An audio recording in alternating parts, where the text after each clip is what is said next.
Well, hi everyone, welcome to Snetterton. It's Saturday evening here. We've just completed day one of the TCR UK season opener for 2023.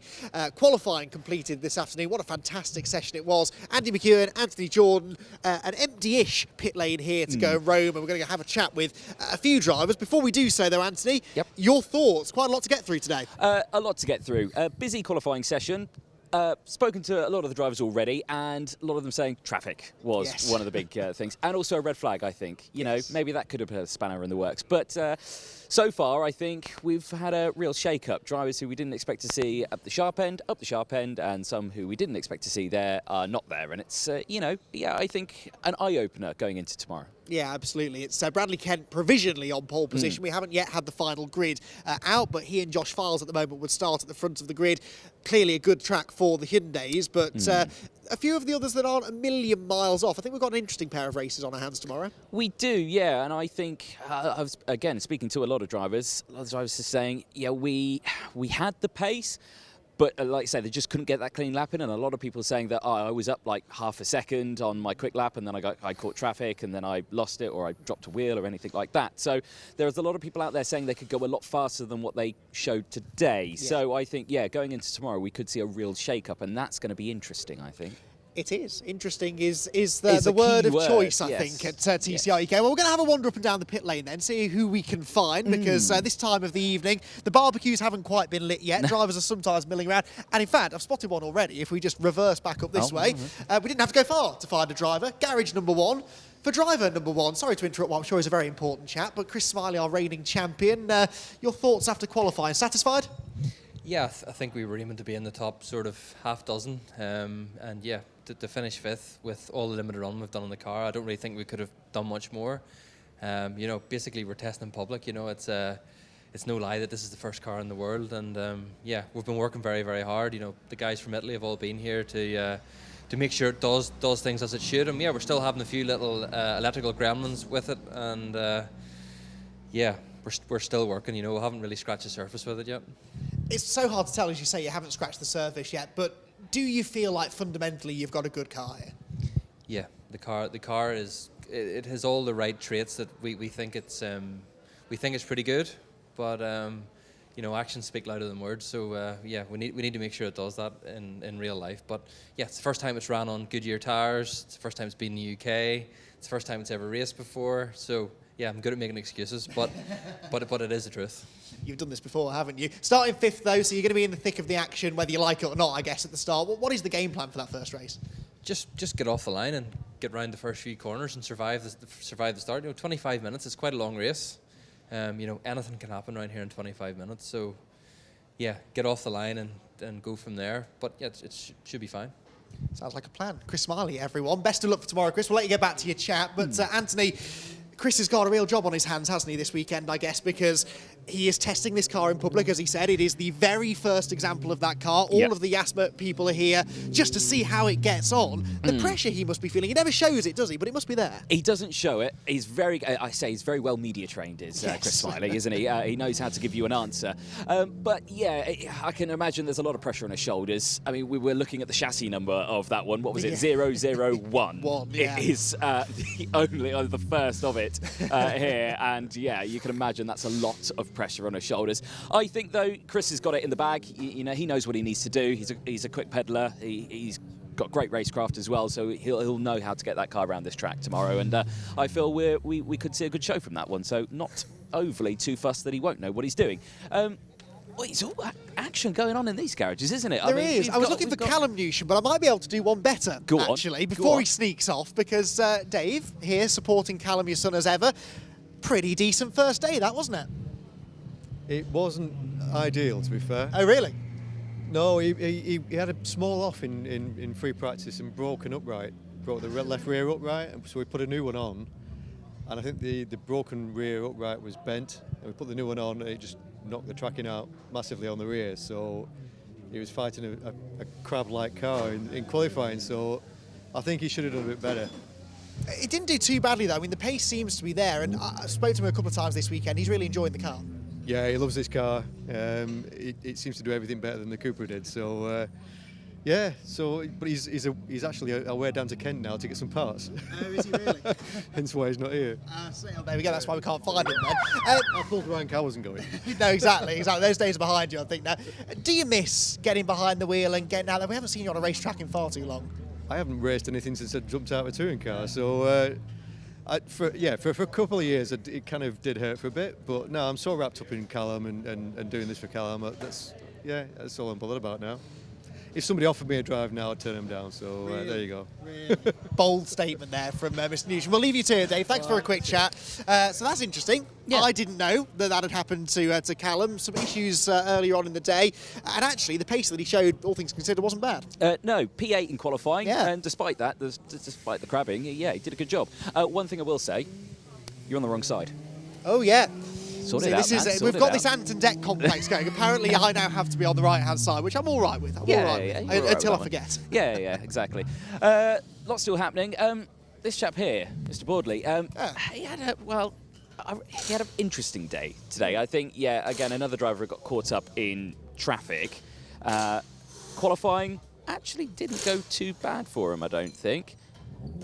But No, he was 12th in the end. Yeah. So it was a pretty solid result. I just want to see what's actually going on because there's a lot of fiddling around.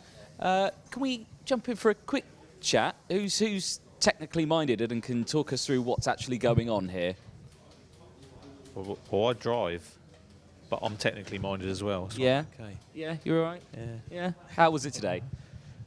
On a scale of 1 to 100, -4. Right. So not great. Probably not the best driver then to talk to. No, I'm kidding. Why? Got a P12. It's still a decent result, though. Nah, definitely not where we want to be. Struggled with the car, struggled with a lot of things. Turbo hose fell off twice in quali. Just on and on and on. So yeah, we're just going to make sure that we're going for everything and making sure it's right for tomorrow. And yeah, aim for top 6 in race 1, and then who knows for race 2. I can imagine then it's going to be a long night just to make sure everything is ready to go. And yeah, I can imagine what's going through your mind as you stand here watching the guys work on the car. Like, is it just what are you thinking? I'm not over worried. I mean, at the end of the day, there's a couple of little jobs left to do. We've been around the car and made sure that we've done a few changes setup wise. So I think we're now in a far better place than we were even before quali. So we're just chipping away, and I think we'll be all right tomorrow in the races. So. Like you say, it's 2 races, and like you say, the top 10, you've got that reverse grid. You're P12 starting on it, so 2 places if you finish P10, and then it's a pole for second race. Oh, is that how it works? Yeah, that's how it works. I haven't even worked that out. Well, we're not aiming for P10. We're aiming for higher than that. So, yes. We'll see how it goes. But yeah, all right, not a problem. Well, we'll let you crack on, and best of luck tomorrow. Cheers. But again, one of those sort of interesting ones, isn't it? Like, we think that, P12, it's not a bad result. There's 24 cars out there, and you've beaten half of them. Yeah. It says a lot, though, doesn't it, about the competitive nature you have to be a racing driver. And Carl's had success. A lot of people know Carl Boardley through his touring car exploits of recent years, but Carl was one of the top drivers in short oval racing for a long, long time. He's used to winning. Yeah. He's used to being at the front. He knew when he came over to big circuit racing it was going to be a challenge, but again, even in Ginettas, he was having success. So I think it says a lot to his character that 12th place isn't good enough. He wants to be further up the order than that. And for what it's worth, I think he can absolutely achieve that. Yeah, definitely so. And, I was saying to talking to him about the reverse grid, he didn't know that well, which is fair enough. But, granted, okay, yeah, you want to get higher than 10th place, but to really get a good grasp of things, maybe do you want to just aim for P10 and go for that reverse grid? Is that a tactical thing that you could potentially do, or is that just... I remember I had a one? conversation a couple of times last year with Jamie Tonks, right? And he told me at the very first round of the season last year, I'm not going to be quick enough to be at the front.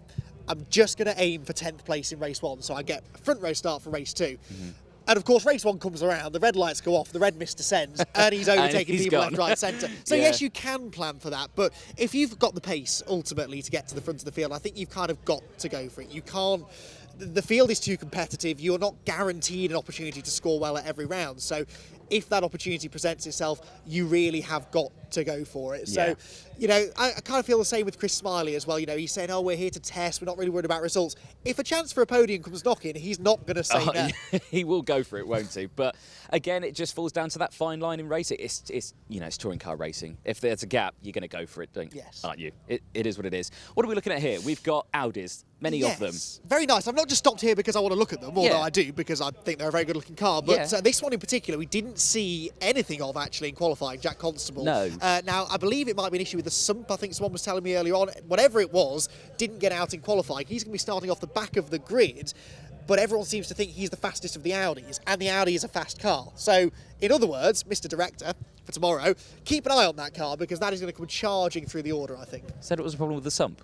Something like that. Scott Sumpton's in there. I thought it was called Scott Scumpton. Scumpton? Something? I don't know. Mr. Pickles. Yeah, Mr. Pickles.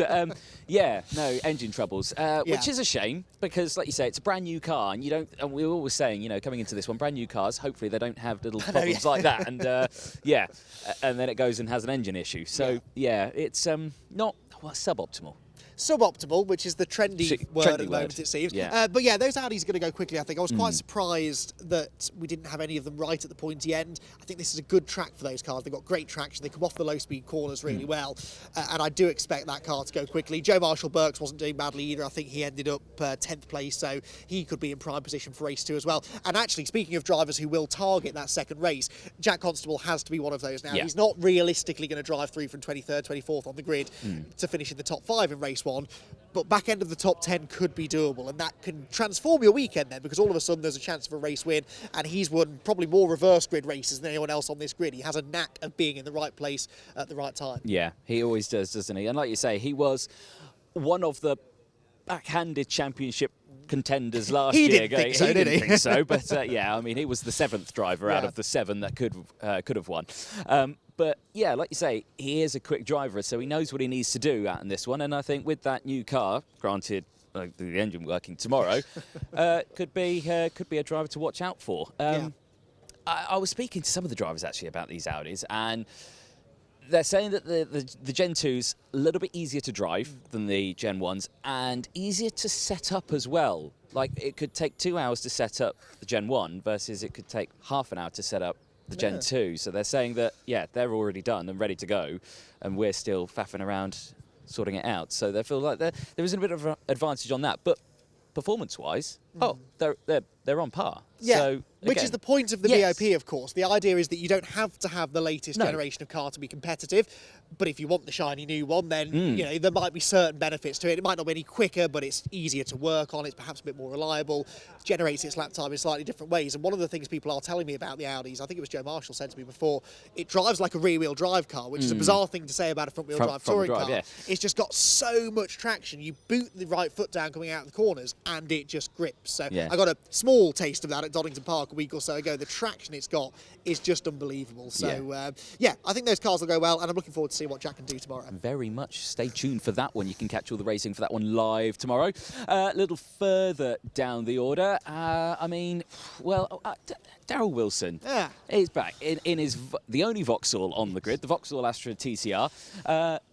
I don't see him anywhere. He's probably scarpered off, but not a bad qualifying for him either. Where did he finish in this one? I think he had a 19th in the 19th. end. Okay, so not too bad. But like you say, that's probably. I wouldn't say it's the oldest car, or it is the oldest car on the grid. It's one of them, I think, isn't it? Well, I think him and Adam Shepherd's. Oh, that's had a hard life, Adam Shepherd's car as well. Hasn't it just? I think they're on par, but I think this one is the oldest one on the grid, and it's stood the test of time, hasn't it? As has Daryl, honestly. I mean, he is now, I think I'm right in saying, the only driver on the grid who was here at day one, 6 years ago at Silverstone for that very first event. He was been racing with us right from the very start of TCR UK, always stuck with us. He's had a podium finish, I think, in that first year or second year, which was his highlight, really. But he sticks with us, and he's as enthusiastic as ever. And I think that's something I really, really enjoy about TCR UK. Yes, it's seen as a stepping stone for some drivers to move on to other things, but there are drivers, I hope, who will find a home here, and I think Daryl certainly is one of them. Now, it's definitely Daryl, isn't it, his name? Because we were having this discussion earlier. Is it Darrell or is it Daryl? And I had a chat with him earlier, and I said, Because he came up to me and he said, "What's my name?" And I said, "Well, it's Daryl." And I'd be like, But I said it was Darrell at one year, wasn't it? It was Darrell in the first year, then he had a really bad year and changed it to Daryl. So you changed your name. But yeah, no, like you say, he's stood the test of time as well. And it is still brilliant to have the Vauxhall on the grid. You know, it's another car, isn't it? And that's what we like to see. You don't like to see too many of one manufacturer on the grid, and to have the Vauxhall is just, it's a nice treat, isn't it? And it's still quick. Absolutely, and Isaac Smith proved last year with the VW, again, the older cars can still be competitive again. People like to whinge about BOP, but it's there for a reason. Yep. And the Astra, I'm sure, you know, will benefit from that as well. And Daryl will, by his own admission, say he's not necessarily on, you know, the pace of a Chris Smiley or a Josh Files or something, but he has his own battles out there, always gets stuck in as well, and always comes back into the garage with a huge grin on his face. And honestly, if you're not doing that, I don't care whether you're at the front of the grid or the back, if you don't have a smile on your face when you come in after the race, what is the point? Yeah, exactly. Another driver who's got a smile on his face, I think, at the end of most sessions is this driver here for the Pro Alloys team, Alistair Camp. He's doing double duty this weekend, Civics and TCR. How on earth is he managing to do this? I mean, it's his debut in TCR as well, so, you know, it's a completely different challenge from the Civics, isn't it?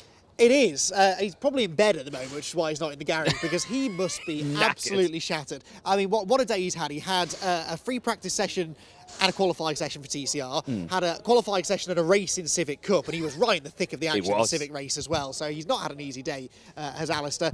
Bit of a learning curve for him, I think it's fair to say, but he is just one of those really talented club-level drivers, and Adam Shepherd's another who I think is in the same category. Had a lot of success at club level, wondered whether they'd ever get the chance to really show what they can do in a proper bit of touring car kit, and that's the great thing about TCR UK, is that you can do that now on slightly less of a budget. So I'm interested to see how he gets on.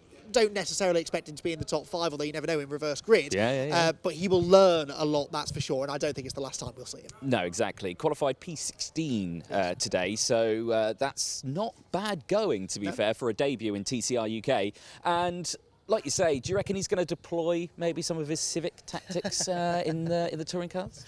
I don't know what you're suggesting, Anthony. I'm just saying, full send turn 2 might happen. Who knows? Oh, don't mention turn 2 to Alistair Camp. That's rather where his championship got derailed last year, I seem to remember. So we'll brush past that one. And then we've got these two drivers here for the JWB racing team, Matt Wilson and George Jackson. Now, Matt, his day today, well, he's quicker. Yes. I almost wonder if there's a problem with that car. I haven't had a chance to chat to Matthew, I'll be honest, but he's definitely quicker than, I mean, where did he end up? He was 18th in the end, several seconds off the pace. So he's in an interesting position. Last year, he was the only driver on the grid in the new shaped Cupra. And we didn't really have anyone as a benchmark to sort of compare him to. Now there are a lot of these new shaped Cupras on the grid, and I think he's maybe feeling the pressure that with a year under his belt already in that car, he should be able to perform a bit more. So I'm pretty sure there's an issue with the car. We'll find out hopefully for tomorrow. Because it would be nice to see him at the front. You know, he occasionally seemed to appear at the front in reverse grid races last year. I felt like he was getting better at handling that situation every time he did it too. So, yeah, hopefully he gets the car sorted and gets stuck in tomorrow. I agree. And then George Jackson, well, not the best qualifying that we saw out there. Not all because of his doing, I'll say. But, you know, just one of those things, isn't it? You know, things happen in qualifying, but it's his first year in anything, I think. Yeah, you know, he's done a few track days before that and jumped into TCR UK. I mean, what a way to dive into a sport.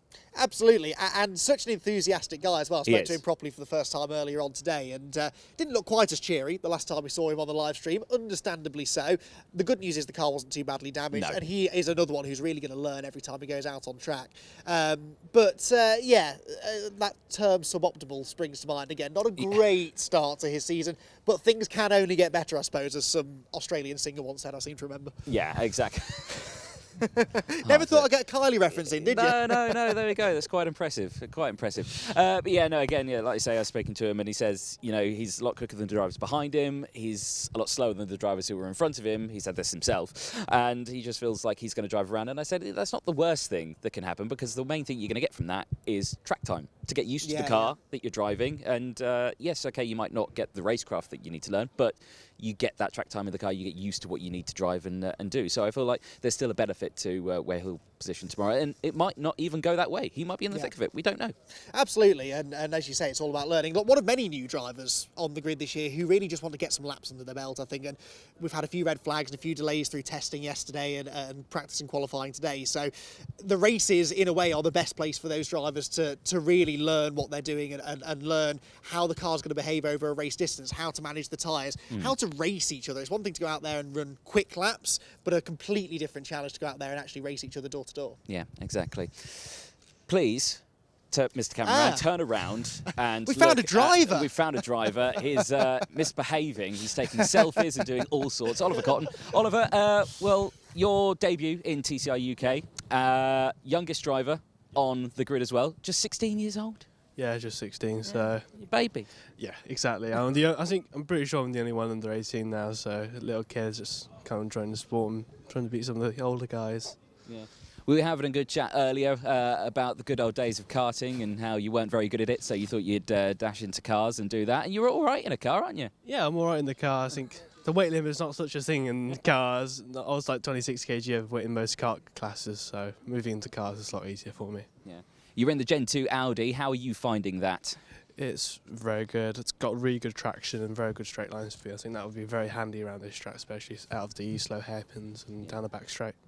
Qualifying, where did you finish in that one? Kind of midfield, P13. Are you happy with that result? Do you think you could do something from there? Or? Yeah, I think I can do quite a bit from there. I think we know there's pace on the data. I think I got caught up with a bit and the red flag did not help, so we can see what happens. So people in front of me will know I'm slightly quicker, so make some moves, get in the top 10, hope for the reverse grid. The current youngest winner is Alex Lee currently. Are you out to beat that this year? It'd be good to beat that, and it'd be good something to say as well. So I got most of the year to do it until the last round. I think that's when I cannot do it, so got 6 rounds to do it, so a long time. Yeah. What do you think, Andy? Are we looking at this year a new youngest TCR UK winner?